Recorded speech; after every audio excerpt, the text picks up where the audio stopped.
जय सिया राम। सभी सनातन प्रेमियों को मेरा प्रणाम। तो मित्रों, आप सभी को एकादशी व्रत की, आज आमलकी एकादशी है, तो उसकी आप सभी मित्रों को बहुत बहुत बधाई। तो आपको पता है कि ऐसा हमारे सनातन धर्म में माना जाता है कि लोग ऐसा बोलते हैं कि हम चाहे कोई व्रत रहे या ना रहे, लेकिन अगर एकादशी व्रत रहते हैं तो हमें किसी और व्रत, ऐसा नहीं है, आप चाहो तो रह भी सकते हैं, बट ऐसा लोग मानते हैं कि आप एकादशी का व्रत रहते हैं, सब व्रतों का राजा है एकादशी। अगर आप एकादशी व्रत रहें और कोई व्रत रहे या ना रहे तो भी चलेगा, लेकिन एकादशी व्रत भगवान विष्णु को अति प्रिय है। तो आप लोग कोशिश करिए कि एकादशी व्रत जरूर रहिए। महीने में 2 बार आती है एकादशी, तो आप लोग चाहे तो आज से भी स्टार्ट कर सकते हैं, या अगली बार फिर 15 दिन बाद एकादशी आएगी, उसके उस टाइम पे आप स्टार्ट कर सकते हैं।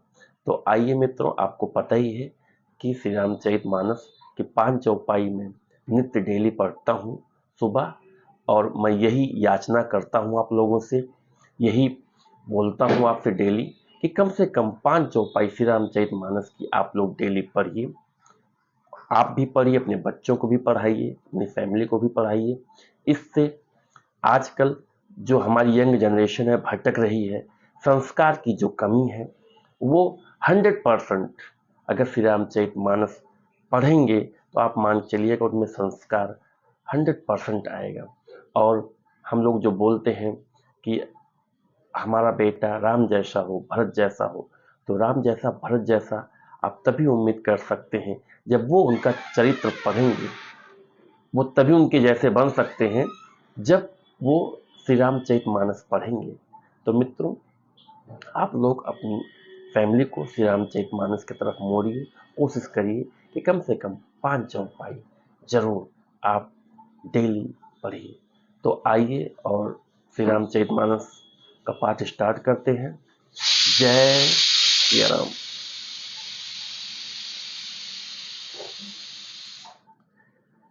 निज दुख सुख सब गुरहि सुनायऊ, कहीं वशिष्ठ बहु विधि समुझायऊ।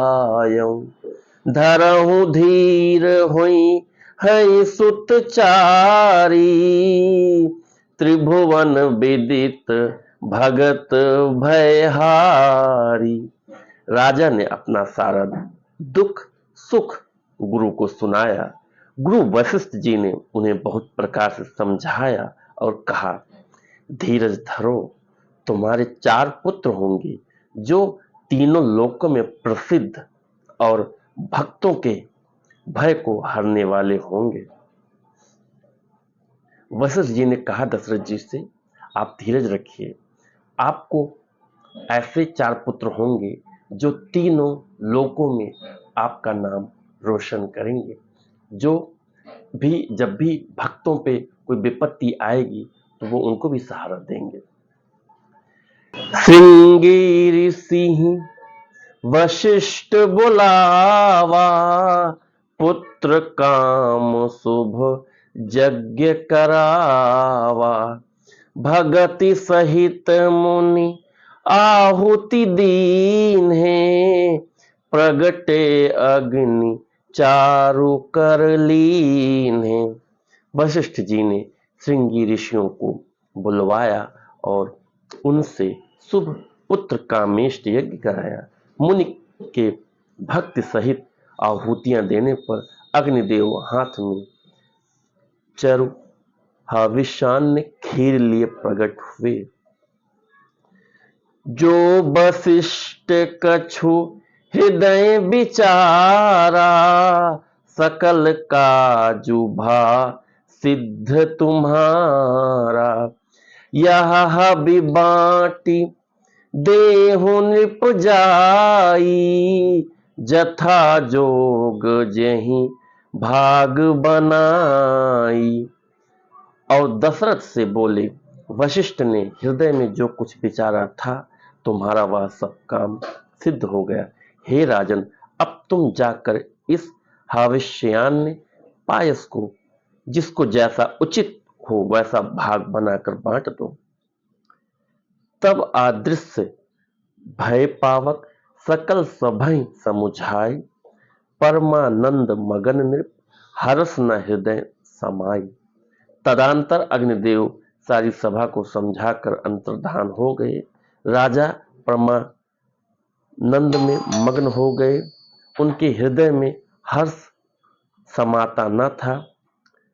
तब तब ही राय प्रिय नारी बुलाई, कौशल्यादि तहां चली आई।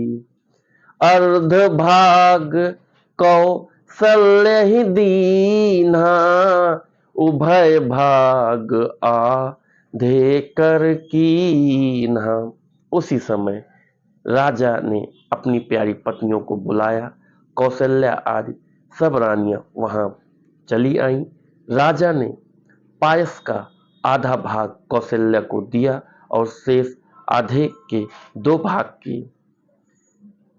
कैकेयी कहाँ नृप सो दयऊ, रहो सो उभय भाग पुन भयऊ। कौशल्या कैकेयी हाथ धरी, दीन्हा सुमित्र ही मन प्रसन्न करी। वह उनमें से एक भाग राजा ने कैकेयी को दिया। शेष जो बच रहा था उसके फिर 2 भाग हुए और राजा ने उसको कौशल्या और कैकेयी के हाथ पर रख दिया, अर्थात उनकी अनुमति लेकर, और इस प्रकार उनका मन प्रसन्न करके सुमित्रा को दिया। जय श्री राम। तो मित्रों, हमारी आज की 5 चौपाई श्री रामचरितमानस की कंप्लीट हुई। तो आप लोग भी कोशिश करिए कि श्री रामचरितमानस की 5 चौपाई डेली पढ़िए। आज का श्री रामचरितमानस का पाठन अगर आप लोगों को अच्छा लगा हुआ हो तो हमारे चैनल को लाइक और सब्सक्राइब करें, शेयर करें।